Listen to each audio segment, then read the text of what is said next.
कर्माबाई महाप्रभु जगन्नाथ जी के लिए जो खिचड़ी बनाती हैं, सब लोगों से हमारी प्रार्थना, विराज जाओ, थोड़ी देर श्रवण करो। कर्माबाई के लिए एक बात बड़ी प्रसिद्ध है, सब लोग ऐसा विचार करते हैं, सबको पता है कि कर्माबाई जब ठाकुर जी की प्रसादी बनाती तो ज्यादा आचार विचार का ध्यान नहीं रखती थी। स्नान करना, पूजन करना, तिलक स्वरूप लगाना, उसके बाद प्रसाद बनाना, ऐसा नियम नहीं था कर्माबाई का। कर्माबाई तो सुबह उठती और बस सीधे चूल्हा चेताया, उस पर पतीला धरा और खिचड़ी बनाना प्रारंभ, स्नान आदि सब बाद में। और उस खिचड़ी को खाने महाप्रभु जगन्नाथ जी दौड़े दौड़े आते थे। अब आप अगर तन की पवित्रता देख रहे हैं कर्माबाई, और कहीं ऐसा मत कर लेना कि कर्माबाई की तरह आप भी कल से प्रारंभ कर दो, चलो बिना नहाए धोए हम भी बना के देखें ठाकुर जी आ रहे हैं कि नहीं। नहाए धोए तो आए नहीं आज तक, बिना नहाए देखें नहीं। बात वहां आती है कि कर्माबाई का चित्त पवित्र है, विचार पवित्र हैं। जहां चित्त और विचार की शुद्धता होती है वहां तन का पवित्र होना आवश्यक नहीं। हमारे भागवत जी में भगवान के एक अवतार का वर्णन आता है। कौन सा अवतार? दत्तात्रेय, श्री दत्तात्रेय भगवान। और श्री दत्तात्रेय, गुरु दत्तात्रेय के विषय में आता है कि जब यदु महाराज ने उनका पहली बार दर्शन किया तो कैसे हैं? अवधूत चिंतन श्री गुरुदेव दत्त। अवधूत, स्नान नहीं किया है, विचारों की पवित्रता से ही शुद्ध हैं, वस्त्र नहीं पहनते हैं, आकाश ही जिनके अंग को ढकता है, ऐसे दिगंबर। मतलब शरीर की क्रियाएं समाप्त हो जाती हैं अगर विचारों में शुद्धता आ जाए, बुद्धि में शुद्धता आ जाए। सब लोग इधर देखिए, सावधानी से सुनो। इधर देखो, हमारी तरफ देखो भाई, यहां देखो, दद्दा जी को देखो, इधर देखो। जैसे घोड़े के यहां ऐसे लगा देते हैं ना, वो कुछ और दिखता ही नहीं है। आप सब भी ऐसे लगा के कुछ आया करो, हमें ही देखो बस, और कुछ मत, दाएं बाएं मत देखो, सुनो कथा। हम लोगों के विचार पवित्र नहीं है, इसलिए नित्य स्नान करते हैं। स्नान करने में भी कितने सारे प्रोडक्ट्स लगाते हैं, साबुन लगाते हैं, बॉडी वॉश लगाते हैं, फेस वॉश लगाते हैं, फिर बॉडी लोशन लगाते हैं, फिर उसके बाद परफ्यूम लगाते हैं, फिर उसके बाद इत्र लगाते हैं, फिर उसके बाद क्या क्या नहीं करते, फिर भी दुर्गंध आती है हम में से। संतों के पास जाओ कभी, कोई बॉडी वॉश नहीं है, मिट्टी से नहाते हैं, कोई क्रीम नहीं है, तिलक स्वरूप चंदन लगाते हैं केसर का घिस करके। और संतों के रूप माधुर्य का, और वस्त्र, दो ही वस्त्र हैं, चार ही वस्त्र हैं, उन्हीं को बार बार कभी कभी पहन लेते हैं। एक वस्त्र पहना, एक धो दिया, अगले दिन दूसरा पहन लिया, उसको पहले वाले को धो दिया। चार जोड़ी वस्त्रों में अपना जीवन व्यतीत कर देते हैं। लाखों लाखों का सामान अपने शरीर पर प्रयोग करने वाले जब ऐसे महापुरुषों के सामने जाते हैं, फीके लगते हैं बिल्कुल। उन महापुरुषों के रूप के आगे, उनके तेज के आगे। हमारे महाराज जी विराजमान हैं व्यास मंच पर, आप दर्शन करो, कैसा रूप तेज। दद्दा जी का स्वरूप देखो, कैसा रूप तेज, किसी प्रकार का कोई प्रोडक्ट नहीं लगाया होगा।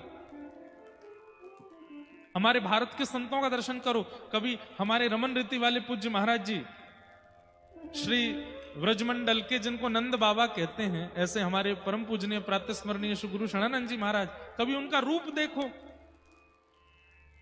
सामान्य सी पोशाक, और एक ही पोशाक में, जब से मैंने होश संभाला आज तक वैसे ही देखा उनको, कभी वेरिएशन नहीं लाते अपने पोशाक में, वैसे ही पोशाक है। उनका रूप देखो, ये सफेद दाढ़ी, ऐसी पाग पहनते हैं, त्रिपुंड लगाते हैं, उनका तेज। कभी कभी ऐसा लगता है कि मानो दूसरा सूर्य चलता आ रहा हो। हमारे मलुकपीठ वाले पूज्य महाराज जी, उनका रूप देखो, उनके रूप का तेज देखो।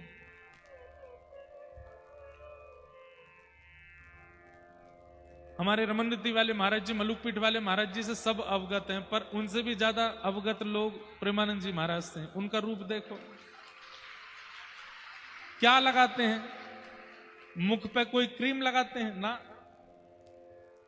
वही दाढ़ी है, वही जटा है, वही पीले वस्त्र हैं, व्रज की रज है और पीलो चंदन है, पीलो चंदन लगा में, व्रज रज लगा में, वही एक स्वरूप है उनका, उसी में ही रहते हैं 24 घंटा। लाखों लाखों का पलस्तर मुख पे करने वाले बड़े बड़े एक्टर भी नाक रगड़ते मिलते हैं उनके आगे। हमारी बात को अन्यथा मत लेना, लेकिन उनके रूप के आगे कैसे फीके लगते हैं सब। वह रूप का लावण्य, ये कैसे प्रकट हो गया? क्योंकि तन की पवित्रता बाद का विषय है, चित्त, स्वभाव और हृदय की पवित्रता है। इसलिए संसार के किसी भी प्रकार के पदार्थ की आवश्यकता नहीं है सुगंधित करने के लिए, आकर्षित करने के लिए, प्रभावशाली बनने के लिए। हम लोग केवल विचार और चित्तों को ही पवित्र नहीं कर रहे हैं, बाकी सबकी स्वच्छता, 3-3 बार नहाओ, ये वाला प्रोडक्ट लगाओ, ये वाली ये चीज लगाओ, बालों में ये लगाओ, आंख पे ये लगाओ, नाक पे ये लगाओ, होठ पे ये लगाओ। अरे महाराज, जितने शरीर में अंग हैं उतने ही क्रीम हैं, वो लगाओ, फिर भी तेज फीका ही रह जाता है। कई बार दिन में जिसको देखा था, रात में उसको देख लिया नहाने के बाद, तो पहचान में नहीं आता ये वही है। सुबह कुछ और था, शाम को कुछ और है। हमें ऐसा लगता है। अब ये तो देखो प्रसिद्ध संतों की बात है, हम आपको सत्य बता रहे हैं। ऐसे ऐसे महापुरुष जिनको कोई नहीं जानता, उनका दर्शन किया, उनके हाथ स्पर्श किए तो ऐसा लगा 4 महीने का बालक होता है ना, 5-6 महीने का बालक, कितना कोमल होता है। उसका हाथ देखो, उसके गाल देखो, उसका ऐसे हाथ पकड़ो, ऐसा लगेगा रुई पकड़ रहे हैं क्या। क्यों? शुद्ध है। 4-5 महीने का बालक शुद्ध है। मदाल सा कहती हैं, शुद्धोसी मुक्तोसी निरंजनोसी संसार मायाम परिवर्जितोसी। वो बालक शुद्ध है, वो बालक मुक्त है। जन्म लेते ही उसको ये इच्छा नहीं है कि मेरा सम्मान करो, उसको इस बात से फर्क नहीं पड़ता कि मेरे पिताजी धनवान हैं कि गरीब हैं, उसको इस बात से फर्क नहीं पड़ता कि मुझे गोद में लेने वाला व्यक्ति मुझे प्रेम कर रहा है कि मुझे दुत्कार रहा है। वो सबके प्रति एक रस रहता है, शुद्ध है, मुक्त है। और पयोवृत्ति होता है बालक। कौन होता है? पयोवृत्ति। पयोवृत्ति मतलब जो दूध पी करके रहे उसको पयोवृत्ति कहते हैं। पयोवृत्ति व्रत में रहता है बालक, कितने दिनों तक, अन्नप्राशन जब तक नहीं होता, 1-1.5 साल में होता है शायद अन्नप्राशन, 9 महीना में, कितने दिन में होता पता नहीं, कितने, 7 महीने में, 6 महीने में अन्नप्राशन हो जाता है। 6 महीना बाद ही जैसे ही बालक की मशीन चालू होती है, 1 साल 1.5 साल का होते होते फिर उसके भी कहीं ना कहीं किसी ना किसी भाव से दुर्गंध की प्राप्ति होनी प्रारंभ हो जाती है। और धीरे धीरे फिर उसकी त्वचा की कोमलता धूमिल होने लगती है। फिर धीरे धीरे उसका रूप, जिसको देख के सबको लाड़ आता था, छोटे बालक को देख करके अत्यंत कठोर व्यक्ति भी, वो भी कैसा, अरे अरे आओ आओ गोदी में आओ, मेरे पास आओ, सब उसको गोद में लेना चाहते हैं। अत्यंत नीरस व्यक्ति, जिसके मुख पे कभी प्रसन्नता ही नहीं होती, छोटे बालक को गोद में लेकर के वह भी प्रेम दिखा देता है। अरे वो बालक कैसा है? शुद्ध है, मुक्त है, निरंजन है, उसके अंदर कोई विकार नहीं है, इसलिए सबको आकर्षित करता है। ऐसा ही व्यक्ति जब अपनी आयु में हो जाए, 28 वर्ष में हो जाए, 35 वर्ष में हो जाए, 40 वर्ष में हो जाए, शुद्ध हो जाए, मुक्त हो जाए, निरंजन हो जाए, जैसे हमारे भारत के संत हैं, जैसे हमारे भारत के महापुरुष हैं, हमारे वृंदावन के महाराज जी हैं, वो आकर्षक हो जाते हैं। व्यक्ति ना चाहते हुए भी स्वाभाविक खिंचा चला जाता है उनकी ओर।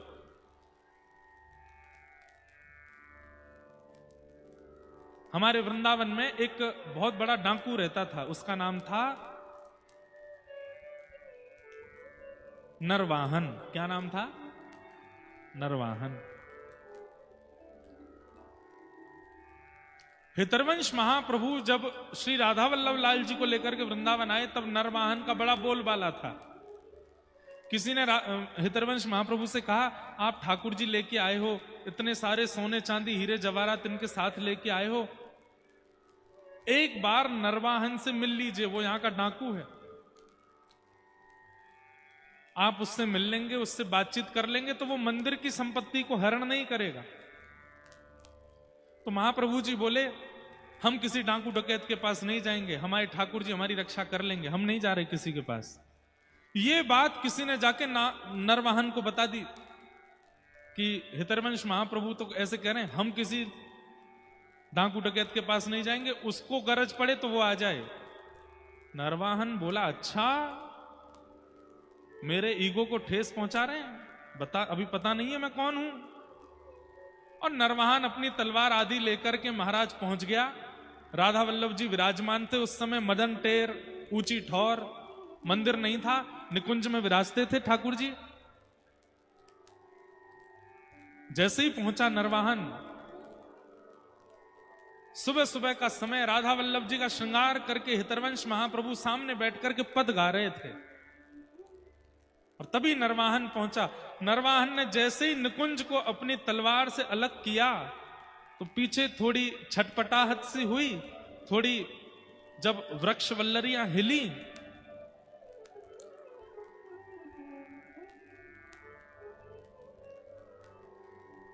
कभी कभी मन होता है हम कान बंद करके कथा सुनाएं आंख भी बंद कर लें, कान भी बंद कर लें, फिर सुनाएं। मन में तो छवि दिख जाती है, लेकिन फिर ऐसी आवाज आती है कि सब टूट जाता है। तो क्या बता रहा था मैं? हाँ, तो नरवाहन पहुंचा, और जैसे ही उसने उन निकुंजों को अलग किया, सामने राधा वल्लभ लाल जी की झांकी देखी। अब देखिए, राधा वल्लभ जी का स्वरूप देख करके उसके चित्त पर तनिक फर्क तो पड़ा, उसके मन में आया, अरे बड़े सुंदर हैं, लेकिन सामने जो हितरवंश महाप्रभु बैठे हैं उनका रूप नहीं दिखा था। तो नरवाहन के मन में आया, ये कौन है जो सामने बैठे हैं? तो किसी ने कहा, यही हितरवंश महाप्रभु हैं जो कह रहे थे हम किसी डाकू डकैत के पास नहीं जाएंगे, नरवाहन को बस चले तो वो आ जाए। अच्छा, इतने में ही हितरवंश महाप्रभु का पीछे मुड़ के देखना हुआ। तो कहते हैं, इतना मुख ही पीछे किया था, इतना अंग ही नरवाहन ने देखा, और जैसे ही देखा हाथ से तलवार छूट गई, हाथ पार कंपायमान होने लगे, मुख में शब्द प्रकट होने लगे, श्री राधा श्री राधा श्री राधा श्री राधा श्री राधा। और बस रूप लावण्य देख करके वो आनंदित हो गया।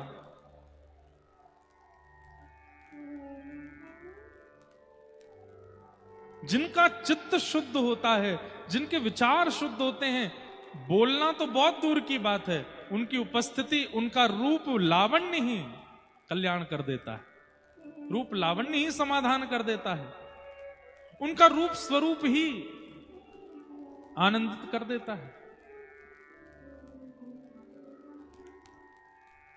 ऐसे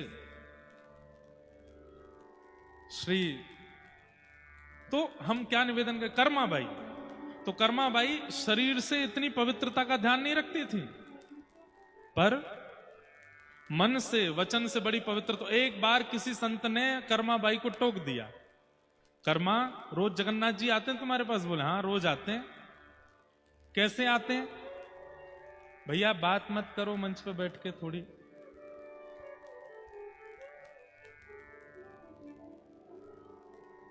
तो क्या बता रहा था? हाँ कर्मा, बस ये कथा सुना के हम विश्राम देंगे।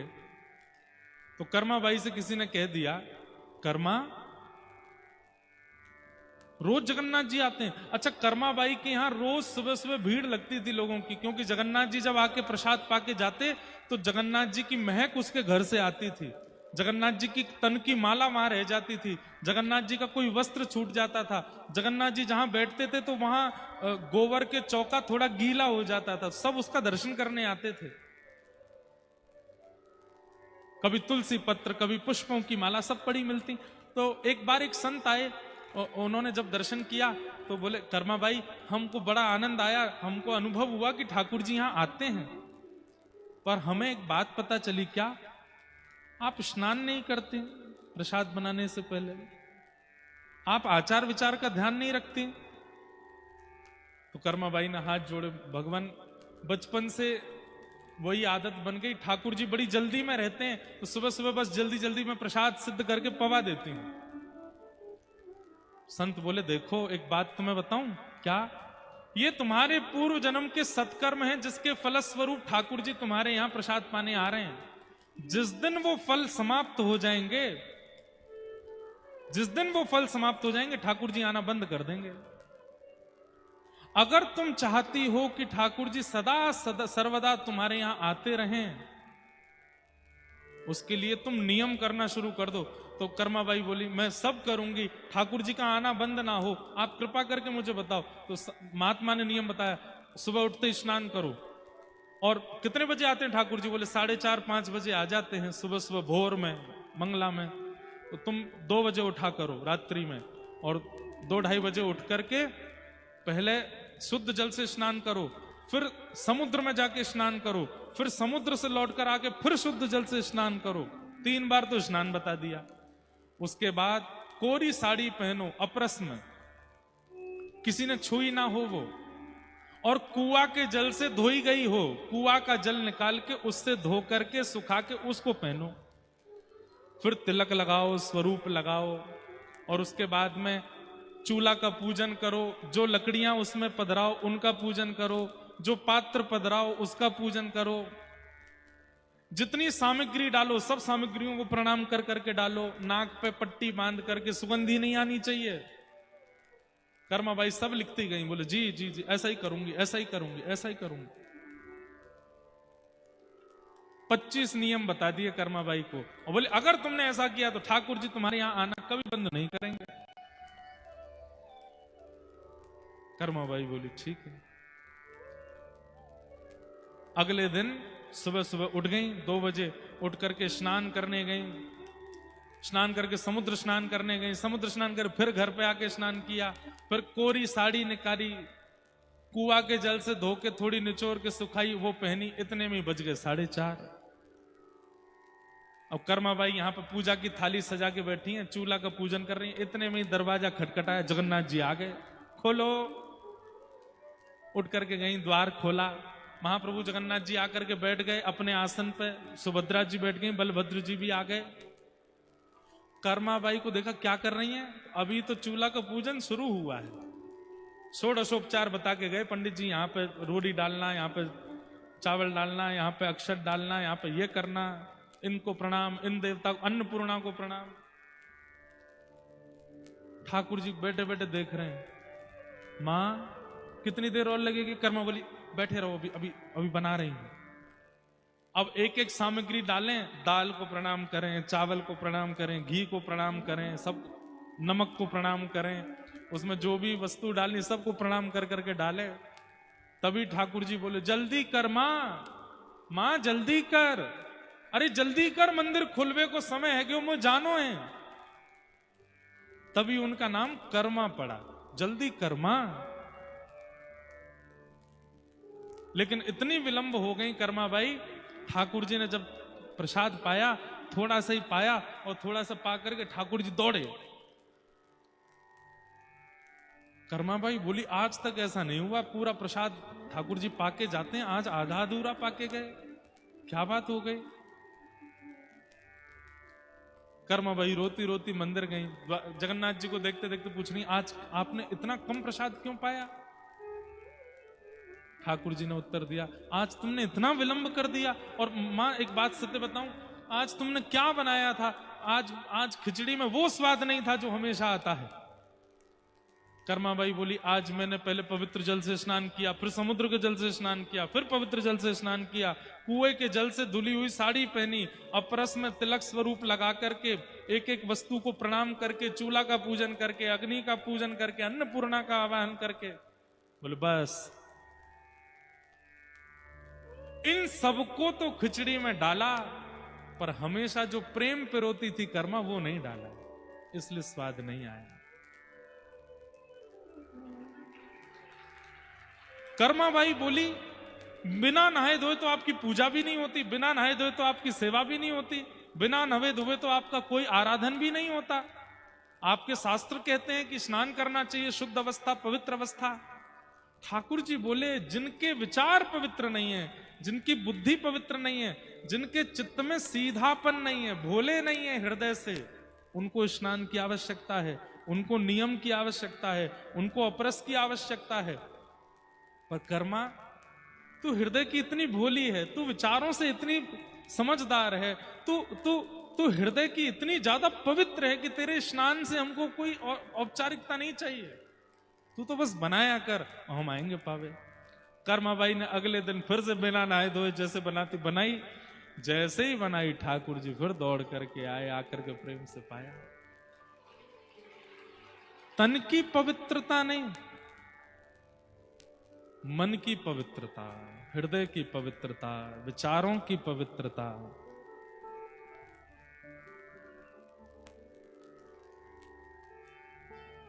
वह आवश्यक है। तो शौच मतलब आप तन को पवित्र करते हैं, उसको शुद्ध करते हैं, उसको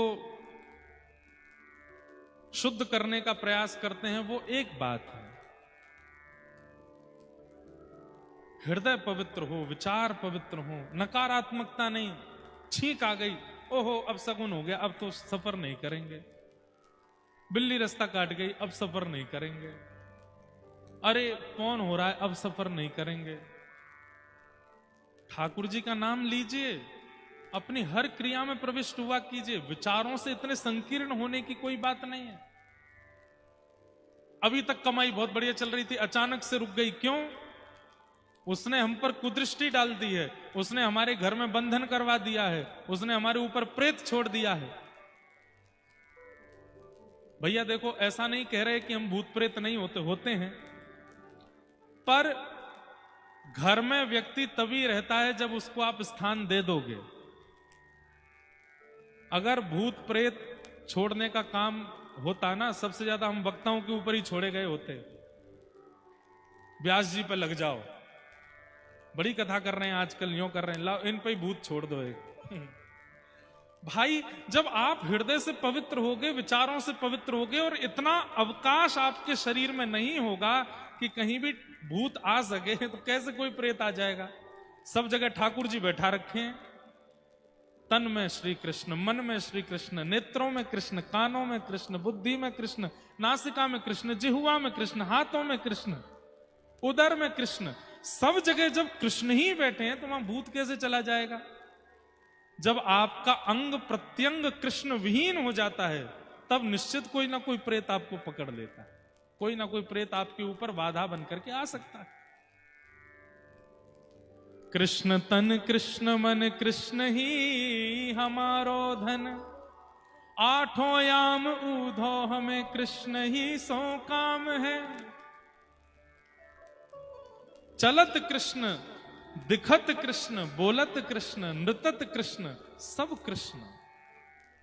अब व्यक्ति कानों से कृष्ण सुनता है, आंखों से कृष्ण को देखता है, नासिका से उन्हीं की सुगंधी लेता है, जिह्वा से उनका प्रसाद लेता है, हाथों से करताल बजाता है, पैरों से कीर्तन में नृत्य करता है।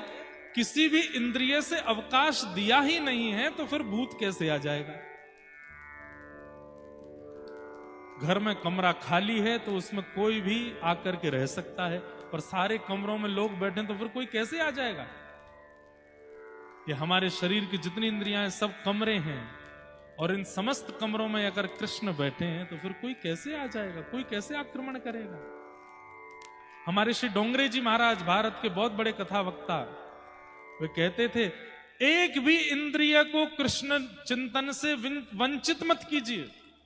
आंखों को दर्शन में लगा के रखिए, कानों को श्रवण में लगा के रखिए, नासिका को सुगंधी में लगा के रखिए, जिह्वा को प्रसाद में लगा के रखिए, हाथों को सेवा में लगा के रखिए, पैरों को प्रदक्षिणा में लगा करके रखिए। सर्वांगीण इंद्रियों को अगर कृष्णमय बना करके रखोगे तो एक भी इंद्रिय पाप मार्ग पर नहीं लेके जाएगी, और जिस इंद्रिय से आपने भजन करना बंद कर दिया वही इंद्रिय आपको पाप मार्गी बना देगी।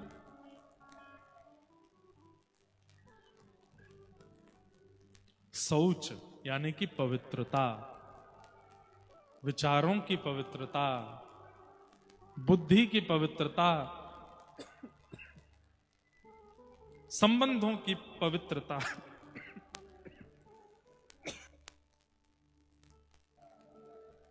पवित्रता, शौच। और उसके बाद कहा इंद्रिय निग्रह। इंद्रिय निग्रह बंधुओं, एक नियम तो बना लीजिए, अगर आप हमारी बात माने तो।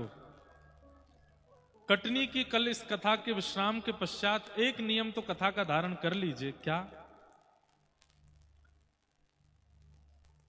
कम से कम भोग जो भी आप पाते हैं दिन भर, जो भी खाते हैं, मुख के अंदर लेके जाते हैं, वो ठाकुर जी को निवेदित करके पाइए। बिना ठाकुर जी को निवेदित करे कुछ मत पाइए। और वही पाइए जो ठाकुर जी को निवेदित हो सकता है। जो निवेदन नहीं किया जा सकता उसका उपभोग मत कीजिए। भगवान गीता में कहते हैं भुंज्यते ते त्वघम पापात ये पचंत्यात्म कारणम। आपने गंगा स्नान किया, आपने तीर्थ यात्रा की, आपने यज्ञ किया, अनुष्ठान किया, उससे जो आपको पुण्य प्राप्त हुआ, और आपने एक समय का भोजन बिना ठाकुर जी को निवेदित करे अगर पा लिया, तो आपके द्वारा किए गए जो पुण्य थे वो नष्ट हो जाएंगे। बिना ठाकुर जी को निवेदित किए पाना कितना बड़ा पाप है। और एक बात बोल दें, अब फंस गए आप लोग। अगर ये बात आपने नहीं सुनी होती और बिना निवेदित किए आप पा रहे होते तो कोई दिक्कत नहीं थी, पर अब सुन ली और अब भी निवेदित करके नहीं पाया तो पाप जरूर लगेगा। इसलिए ठाकुर जी को निवेदित करके पाओ, और वही पाइए जो ठाकुर जी को निवेदित हो सकता है। जो ठाकुर जी को प्रस्तुत नहीं हो सकता उसको मत पाइए। बहुत इच्छा होती है ये पावे, ये पावे, ऐसा पावे, घर में सिद्ध कीजिए, ठाकुर जी को भोग लगाओ, उसको पाओ। इंद्रिय निग्रह। इंद्रिय निग्रह में पहली बात वही पाइए जो ठाकुर जी को निवेदित हो सकता है। इंद्रिय निग्रह में दूसरी बात वही पहनिए जिससे आप ठाकुर जी के हो ऐसा पता चले। वैसे ही रहिए, वैसी ही दिनचर्या, वैसी ही बातें बोलिए कि आप ठाकुर जी के संबंध के हो। आपकी वाणी से, आपकी चाल ढाल से, आपके पहनाव ओढ़ाव से ही पता चले। जैसे धनवान व्यक्ति का चाल चलन ही बता देता धनवान है। इतनी सारी अंगूठी यहां पहन रखी हैं, गले में खूब मोटी जंजीर पहन रखी है, कानन में खूब बढ़िया सुंदर कुंडल पहन रखे हैं। निवेदित हो जाता है कि ये धनवान है। विद्वान की गतिविधि विद्वत्ता का वर्णन कर देती है। जय।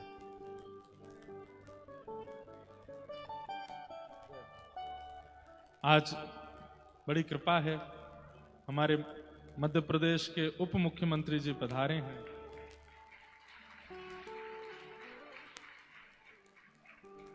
कथा के प्रारंभ में श्री मुख्यमंत्री जी का आगमन हुआ और विश्राम में उप मुख्यमंत्री जी का आगमन हुआ है।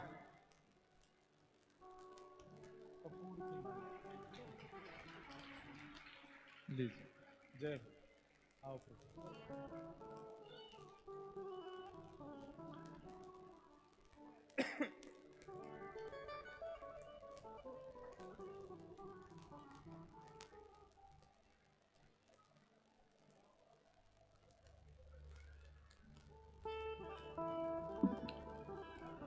तो हम निवेदन कर रहे थे कि आपकी प्रत्येक गतिविधि आपका पहचान करा देती है। जैसे विद्वान व्यक्ति की पहचान भी उसकी गति से हो जाती है। चाल चलन ही ऐसा होता है कि उससे पता चल जाता है कि ये विद्वान है।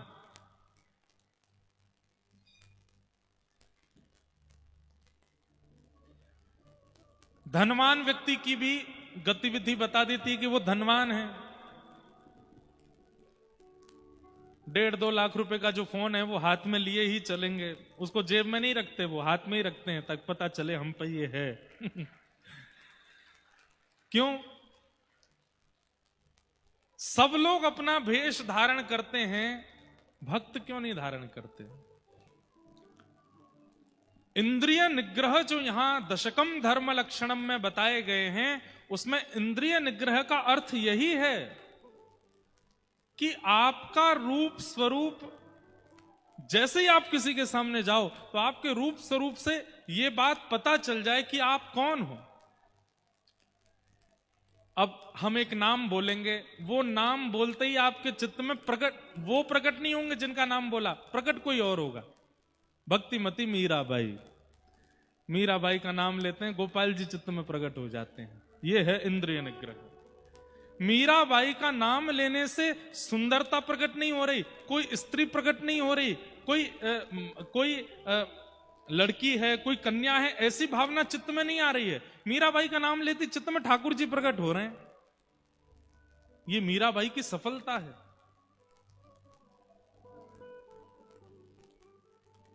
जिसका स्मरण करके, जिसका नाम बोल करके, या जिसका सामने आते ही आपके चित्त में क्या प्रकट होता है, वो उस व्यक्ति की पहचान कराता है। हमारी आंखों से ज्यादा श्रेष्ठ इस दुनिया में कुछ भी नहीं है। कोई व्यक्ति महालोभी है, हमारी आंख एक बार में पहचान जाती है कि इसके अंदर लोभ है। ताली नहीं बजाओ, बस सुन लो। कोई व्यक्ति बड़ा चतुर है, बहुत चतुराई है, तो उसके मुखमंडल से ही पता चल जाता है कि इसके अंदर बड़ी चतुरता है। और कहीं उसने शब्द प्रकट कर दिए, कहीं वो आपके सामने खड़ा होकर के बोलने लगा, तो और प्रमाणित हो जाता है कि ये चतुर है। आंखों की चंचलता, कभी इधर देखे कभी उधर देखे, गंभीर नहीं है, धीर नहीं है, पता चल जाता है कि चतुर है। आंखों की चंचलता, वाणी की चपलता, ये सब वह गुण हैं जो प्रस्तुत करते हैं, प्रमाणित करते हैं व्यक्ति के रूप को, स्वरूप को।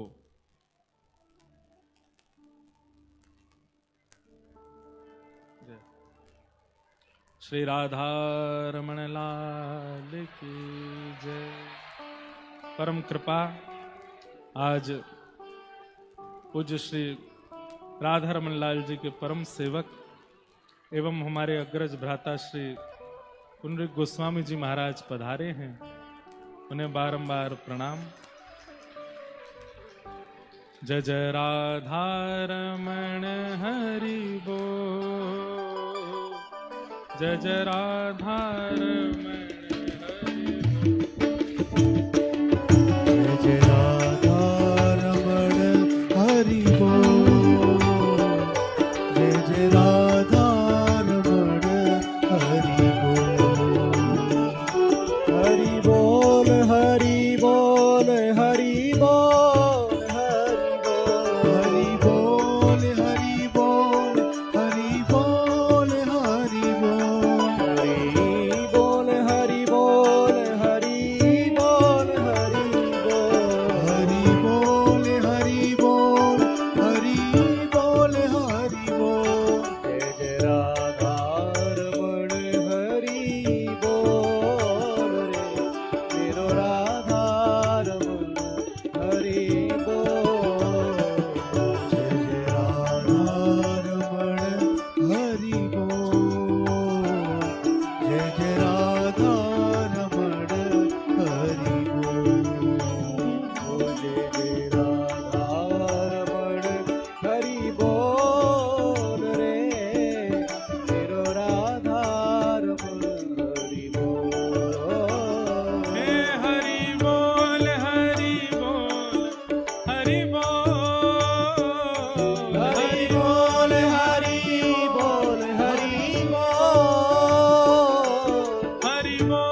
की, वृंदावन बिहारी लाल की जय जय श्री राधे। सब लोग विराज जाओ अपने अपने स्थान पे। परम सौभाग्य है आज यहाँ कटनी में समस्त भारतवर्ष की विशिष्ट विभूतियों का आगमन हो रहा है। आज व्यासपीठ की परंपरा के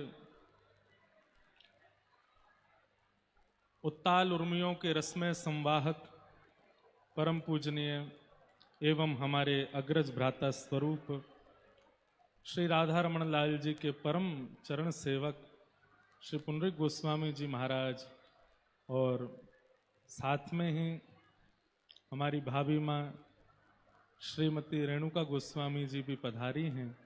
आप दोनों को